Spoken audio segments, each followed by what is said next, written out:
and welcome back to another episode of Old's Oscar Countdown. And here we are, the BAFTAs were yesterday, and I wanted to give my kind of initial reactions, thoughts, and takeaways as to what this means for the Oscar race, giving kind of 5 takeaways from the award shows to ultimately help you with your predictions. But if you're new to the channel, welcome. I've been doing this now on our 10th season of predicting the Oscars. Very accurate. Just talking about the nominations, we were in the top 2% on places like Gold Derby and Awards Expert. And we also do very well now at predicting the Oscars. And we do it because we invest in the time to do analysis, deep dives of not only the big award shows, but the ones that matter the most. Things like BAFTA, things like the Actors Awards, DGA, PGA, these are the industry awards. These are the awards that matter most. So that's why I wanted to dedicate a video talking about the BAFTAs and all of the categories, not just the main ones that are affected by this award show. And as always, I'd love to hear your thoughts in the comments down below. Let me know if you did any predictions for the BAFTAs. If you have any thoughts, are you predicting any kind of major upsets? We're getting near to the Oscars now, just a few weeks away, and we're going to be continually covering the awards on this channel. I'm going to be predicting SAG and PGA later this week and then giving reactions to that. And then next thing you know, it's going to be final Oscar predictions coming up. But we are here to talk about the BAFTAs. I'm going to be breaking down this video into the kind of 5 main takeaways and to give my thoughts on kind of the general vibe of the award show and what this means for the Oscars. So starting off with takeaway number 1, it is that the supporting acting races are still very much up for grabs. I mentioned this on my video weeks ago for the kind of top 5 categories I'm unsure about, and it was that the supporting acting categories would be a little bit of a race, because I was looking down the barrel and I knew that Stellan Skarsgård, despite being the frontrunner, wasn't nominated at the Actors Award, so he needed to win BAFTA. Now, he doesn't win BAFTA, and what's so exciting about both the supporting actor and actress races is that on the 3 major televised awards, the Golden Globes, Critics' Choice, and BAFTAs, we've had 3 separate winners for each of these categories. There have been 6 total supporting acting winners on the 3 award shows, and I still don't know who the frontrunner is in either of the categories. So I want to do a little bit of a breakdown, my analysis on what this means ultimately. So I talked about in my last, a couple weeks ago video, the categories I'm unsure about when I did a deep dive in the supporting acting categories, that Stellan Skarsgård needed to win here at BAFTAs to give him a real good shot at the Oscars. He didn't win. The issue is that a third alternative won. In that case, it was a Sean Penn for One Battle After Another. So the way I kind of look at the race, I look at Stellan Skarsgård and a little bit of concern. You have a movie that we know is well liked at the Oscars, but he really only won the Golden Globe, didn't have the Critics' Choice support, wasn't even nominated at the Actors Awards, so there's maybe a little bit of concern on my side in terms of how much beloved support there is for a movie like Sentimental Value across the entire Academy. Let's not forget, when we talk about the winners at the Oscars, the entire Academy has to vote on it. So maybe it's a movie that they liked but didn't love, so therefore it gets a lot of nominations but not a win. So Stellan Skarsgård, I still think, is a frontrunner to win. He has a lot of the narratives to go behind him in the sense that he has never won before. He's a legendary actor who's worked with a lot of people. The issue right now is that he just hasn't been very competitive in his wins. Then you have someone like a Benicio del Toro who hasn't won anything but has a lot of the critics' support. So maybe if he wins at SAG, that could throw a wrench into things. Ultimately, I think regardless of who wins at the Actors Awards, unless it's Sean Penn, it's going to be a real nail-biter going into the Oscars night. Now, if Sean Penn does win at the Actors Awards, he'll win at BAFTA, he'll win at the Actors Awards. He's, part of a movie that's a front-runner to win for Best Picture. That kind of combination will be really tough to beat and really tough for me to not go for. But then if someone like a Benicio del Toro wins at the Actors Awards, that will make me even more kind of nervous and cautious, just because you have 2 actors from the same movie now potentially competing, and then that could lead an opportunity for Stellan Skarsgård. Or maybe it's Jacob Elordi because he won at Critics' Choice and he has Wuthering Heights and he's kind of in the news right now in terms of the press, although people don't really love that movie necessarily critically. So there's all these kind of things that we're weighing and debating. Sean Penn was not there at the BAFTAs to give a speech, so it doesn't like he has that benefit of he used the BAFTA as a televised award ceremony to give a great speech. He didn't have that benefit. So right now the supporting actor race for sure is up for grabs. And then the supporting actress race, I think Wunmi Mosaku is maybe the slight favorite to win right now, just because at the end of the day, Critics' Choice and Golden Globes, those are nice. They're sometimes predictive, but we always like to look at the industry awards. And the only industry award we have right now is the BAFTAs. Now, I would argue Sean Penn's win is maybe slightly more impressive than Wunmi Mosaku's, just because Sean Penn has actually never won a BAFTA before, whereas someone like Wunmi Mosaku has won a BAFTA before, and as a British actor, you usually see at the BAFTAs there's a little bit of a preference towards British films and British actors. You saw them in the Best Actor category, which we'll talk about a little bit later. But that's only kind of half of the reason. The truth of the matter is that Sinners did kind of overperform, not only with Wunmi Mosaku, but getting that guaranteed original screenplay win, and then of course getting things like score as well. So the film did do well overall at BAFTAs, and I think Wunmi Mosaku was a surprise win, but the first kind of indication that she's the real contender at the Oscars. And in many ways, if you just look at the supporting actress category, I think the way I'm looking at it right now is Sentimental Value kind of underperformed at BAFTAs. It could have won maybe a screenplay or Inga Ibzar for supporting actress, that this European group would probably be the most receptive to the film. So if you don't think Sentimental Value is going to win an acting award, which I think is unlikely at this point, in particular because the two actresses are not even nominated at the Actors Awards, you cross those two off the list. Now there's only 3 potential winners for a supporting actress. Okay, well, Amy Madigan was only won at the Critics' Choice Awards, who was a sole nominee for her film. That's a huge uphill battle, and maybe she has the narrative of never having won before, but narratives don't necessarily travel in the modern day Academy with how large it is. So maybe we cross her out, and then it comes down to Tiana Taylor versus Wunmi Mosaku. And it may come down to which film is winning Best Picture. And if they really like one battle after another, maybe they give it to Tiana Taylor, and one battle really does end up sweeping. What it is an indication is that the fact that Tiana didn't win here or someone else didn't win is that there is a real potential threat for a surprise on the supporting actress night. I'm really going to lean towards the Actors Awards. I think if Tiana Taylor wins at the Actors Awards, she's probably the frontrunner going into Oscars night, but who knows? Maybe Wunmi wins there as well. And next thing you know, Sinners has a kind of guaranteed acting win going to the Oscars, and now it's a real threat to win for Best Picture. Lots of things up for grabs in terms of the acting awards, just because affecting the Best Picture prize, just because we know that it's really crucial to have an acting win, and then also to win Best Picture. Most Best Picture winners also have an acting win.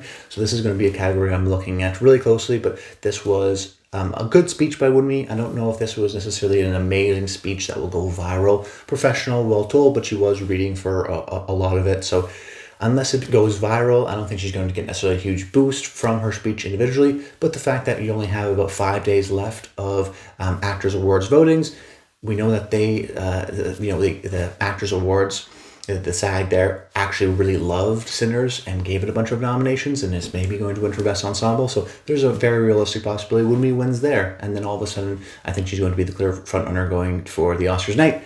The point being, the main takeaway here, a long one, but the big takeaway from the night is that the supporting acting categories are so up for grabs. And the way I see things right now, I guess I would probably go Sean Penn and Wunmi Mosaku are the front runners to win, but we can talk a lot about that over the coming days. And in my video in a couple of days here, when I predict the Actors Awards and PGA. Then some other takeaways from the award shows and how it pertains to the Oscars. The second one here, the big surprise of the night is Timothée Chalamet losing Best Actor to Robert Aramayo. And what it is an indication to us, and to me at least, is that Timothée Chalamet is not a clear frontrunner and is not an absolute lock. If you look at someone like a Jessie Buckley and Timothée Chalamet, for many of these key award shows, they were winning at both of them. And we thought that they were kind of both locks. And Jessie Buckley wins here, and Chalamet doesn't win.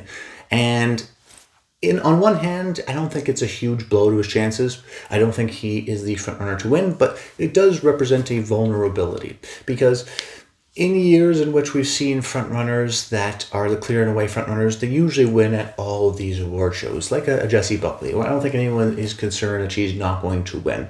But I think a better example this year would be something like Sinners for Best Original Screenplay. They didn't go with a more European-focused film, let's say, for Best Original Screenplay. They went with Sinners because it was the clear frontrunner and movie that was likely to win in that category of the Oscars, and BAFTAs felt the same, regardless of going with a movie that maybe fits more of their tastes or that kind of British home of bias. Not in the case of Sentimental Value, but even in the case of, let's say, they didn't go with Hamnet in Best Adapted Screenplay over something like One Battle After Another, because those films are very strong in those categories.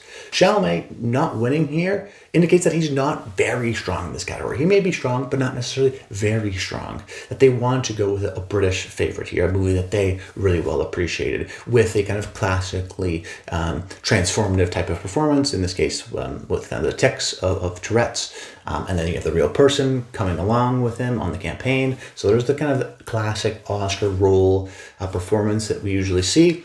So not a huge surprise that he did end up winning, but it is an indication that Chalamet is not as strong as we thought. And now going into the Actors Awards, the question I ask is Chalamet strong enough to win at the Actors Awards in back-to-back years? He just won it last year. Will the actors want to give it to him again and kind of crown him? I think so. This is a very American group, and I think Mary Supreme is a very American movie, and that kind of protagonist has that kind of American idealism, and Chalamet is well liked there and is an American, so you have a lot of benefits going for him there. And the strong benefit, I think, for Chalamet ultimately is that DiCaprio didn't win here, and that Robert Aramayo isn't nominated for the Oscars. So it's not like he lost out to a key competitor and there's a real threat for his chance. What it is an indication of is that the Actors Awards will ultimately tell us who the winner will be at the Oscars. It may be Chalamet, but there may even be some hesitation to reward him once again. It'll be really fascinating to see how that plays out.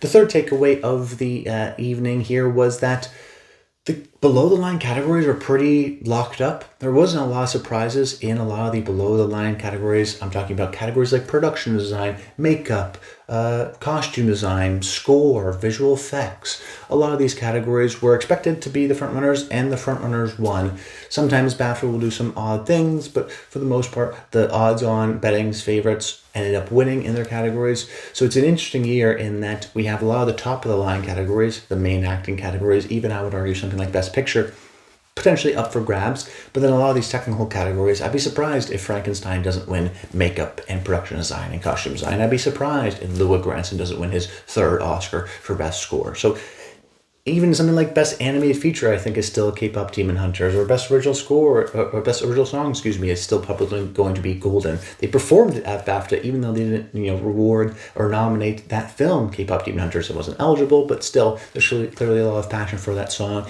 and for that film based on that performance. So there is a real kind of uniformity with the below-the-line categories, less so with the above-the-line categories. However, my fourth takeaway is the one technical category that there is a lot of potential room for upset, and that is in the Best Cinematography category. Going into, a couple weeks ago, Sinners was the clear frontrunner to win for Best Cinematography, but now that we've had a few award shows, you start to put together that it actually has not won anything in this category, and that the industry is starting to tell us certain things, and that the frontrunner is instead One Battle After Another. The early sign being Critics' Choice, giving it to Train Dreams, but when we talk about the actual likelihood of a movie winning, you'd like to look at industry awards, and for the cinematography category, the main three industry group prizes are the BSC, the British Society of Cinematographers Awards, the ASC, the American Society of Cinematographers Awards, and here at BAFTA. And usually, to win at the Oscars, you need to win at least 2 out of the 3. Well, guess what? One battle after another, one at the British Society of Cinematographers, and one at BAFTA. And ASC is not until very late, not until, I think less than a few days before the Oscars. So I believe Oscars voting will likely have closed by the time the ASC nominations come out. So it won't have any kind of influence on any potential voters. If anything, it will just tell us what will likely to happen. But regardless of where we are right now, I think a lot of people were just thinking, okay, Sinners is the front runner to win for cinematography. But if you haven't been paying attention, you may not see this as like, oh, that's a BAFTA one-off, right? Actually, it's not. It won at the BSC, it won at BAFTA. Those are two key industry groups. You realize that Sinners didn't even win at Critics' Choice. So then the question is, why is Sinners the favorite? It may win ultimately at ASC. I'm not ruling that out. It may still win at the Oscars. But that is one technical category that I think not a lot of people are paying attention to. And if anything, it's a strong sign of support of maybe a potential one battle after another sweep where it ends up winning 6, 7 Oscars like we've been seeing for so many years recently, whether it be Oppenheimer or Everything Everywhere All at Once. One battle after another. If it wins maybe even a couple of acting awards, it may be in that kind of sweep territory of 7, potentially 8 Oscars. Really going to be interesting to see how that ultimately plays out. But that was the one technical category that the win here, I think, really solidified a new frontrunner. And then the fifth and final takeaway is the best screenplay categories are pretty locked up. I mentioned it a little bit before, but the fact that you had Sentimental Value, a more European film, in the original screenplay category, losing, and then Hamnet in the best adapted screenplay category, a British film that they really liked at the BAFTAs, losing to One Battle After Another and Sinners. I think those are frontrunners and clear likely winners for the Oscars. So regardless of who wins for Best Director or who wins for Best Picture at the Oscars, it seems pretty clear that Ryan Coogler and Paul Thomas Anderson will end up with an Oscar at the end of the night. The question then becomes, of course, is who's going to win for Best Picture? We know Best Picture winners usually have a screenplay award, so that benefits Sinners and One Battle After Another. We're kind of allocating them a win there. And then the question is, okay, well, they usually have a Best Supporting Actor or just an acting win associated with that. So is it going to be, maybe Wunmi Mosaku in Supporting Actress and Sean Penn in One Battle After Another for Supporting Actor? And then there's a split there, and then it's really going to be a dramatic, I think, Best Picture revelation. That is, unless, something like One Battle After Another wins for Best Ensemble at the Actors Awards, or, One Battle wins at PGA. Who knows? It will be very exciting to see. But I do think that One Battle, once again, we say it every time, but it's kind of a sneaky frontrunner this time. Sinners has the potential momentum. People want to see an upset there, and I do think there's a potential there, but One Battle, once again, won Best Film here at the BAFTAs, won an acting award, won screenplay, won cinematography and editing and director, and seems like in a lot of these award shows, it is the slight preference over a movie like Sinners. So at the very least, though, I think each of them will win a screenplay prize. And because of that, because they're kind of situated and locked in as a screenplay prize winner, that means they're automatically the top 2 contenders. I don't think anyone was really doubting that, but I just wanted to solidify that as the clear and away favorites of potential Best Picture winners. If you're predicting Hamnet, you're crazy. If you're predicting Frankenstein or anything like that, it's not going to happen. For Best Picture, it's either going to be One Battle After Another, or it's going to be Sinners. In the coming weeks, within the next week, we will probably likely know the very likelihood of that happening before the Oscars. But that's why you stay tuned for this channel. That's why you follow along to get the most up-to-date news, analysis, and reactions. But as always, I'd love to hear your thoughts in the comments down below on the BAFTA winners, any potential SAG or our PGA predictions. Like I mentioned, a video will be coming of my own predictions in just a couple of days. But that's about it. Until next time, stay tuned.